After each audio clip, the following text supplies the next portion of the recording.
All right, here we go. This is steel columns.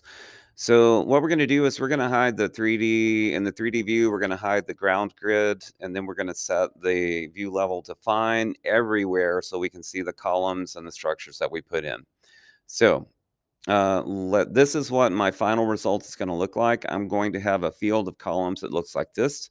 You can see the structure that we're going to end up with. So I'm going to go up here and choose.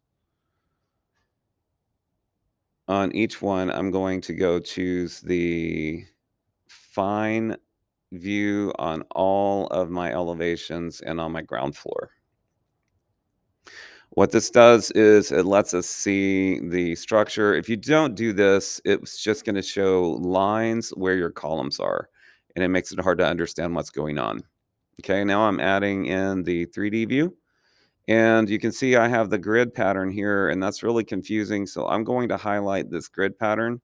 I'm left clicking and dragging across it, and then I'm going to right click and hide in view. As soon as I learn how to read that column, that selection. And now when I go to the home view, I only see these levels. That's going to make our life easier. So make sure you do this with me. All right. The next thing we need to think about, we have to load in the flange family for a column of 16 by 67. What that means is it's 16-inch square profile and 67 pounds per linear foot. So we're going to go to architecture and column. And then we're going to, once we select that, we're going to go to load family because the column it has is not the one we want. We're looking for the folder structural columns. So we're going to open that one and we want steel. Open that one. And at the bottom, it will say W wide flange. Open that one. And it's super important that you choose only the one we're going to use. In this case, W16 by 67. If you don't make a selection, it will load all of these into your model and make it giant. So only W16 by 67. Click OK. And now we have that column in there. All right. So now we're going to use the, yeah, I'm just reiterating, make sure you only select that one. And again, 16-inch square, 67 pounds per linear foot. Now we're going to click on the tool up here that says grid.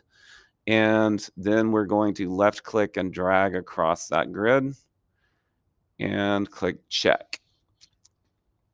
It's going to give us a warning that the ones it created are not visible. That's because it defaults to the ground level and punches down 9 feet. We're going to go fix that. So, but it did make our grid. Hit escape a couple of times and go to your 3D view and you can see your little field of columns.